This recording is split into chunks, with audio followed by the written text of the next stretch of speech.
আসসালামু আলাইকুম। সবাইকে ঈদ মোবারক। সম্মানিত ভাইয়েরা, এই যে দেখতে পাচ্ছেন আমরা এই মুহূর্তে রয়েছি ভুট্টার জমিতে।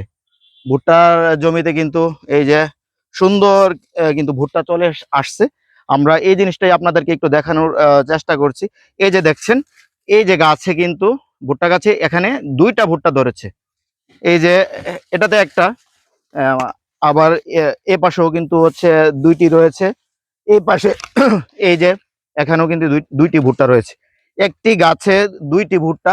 আবার যদি আমরা একটু ভিতরে যাই, ভিতরে গেলে এই যে এখানে কিন্তু ২টে নাই, এখানে প্রতিটি গাছে একটি করে। এই যে দেখেন, প্রতিটি গাছে একটি করে ভুট্টা। এখানে আমরা আমাদের এই জিনিসটাই এই টেকনোলজিটাই আমরা একটু বলার চেষ্টা করব। এখানে কিছু গাছে ২ টি ভুট্টা, কিছু গাছে ভিতরে আমরা প্রবেশ করতেছি একটি করে ভুট্টা। কারণ কি? এটার কারণ হচ্ছে আমাদের যে আমরা যে ভুট্টার জমিতে আমরা যখন হচ্ছে বীজ বপন করি, আমাদের হচ্ছে এই একটি গাছ থেকে আরেকটি গাছের দূরত্ব হবে 25 সেন্টিমিটার। আবার যখন সারি বা লাইন করি, লাইন থেকে লাইনের দূরত্ব হবে 75 সেন্টিমিটার। যদি এভাবে আমরা গাছ থেকে গাছ যদি 25 সেন্টিমিটার দূরত্ব মেনটেন করি, আর যদি সারি থেকে সারি 75 সেন্টিমিটার হচ্ছে দূরত্ব মেনটেন করি, তাহলে কি হবে? আমাদের যে আলো বাতাস হচ্ছে এই ভুট্টার জমিতে প্রবেশ করবে।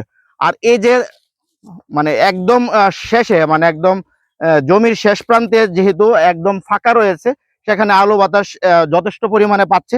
সেজন্য কিন্তু এই শেষ লাইনে এই যে এই গাছেও ২ টি ভুট্টা, এই গাছেও ২ টি ভুট্টা, এই গাছেও ২ টি ভুট্টা, এটাতেও ২ টা ভুট্টা।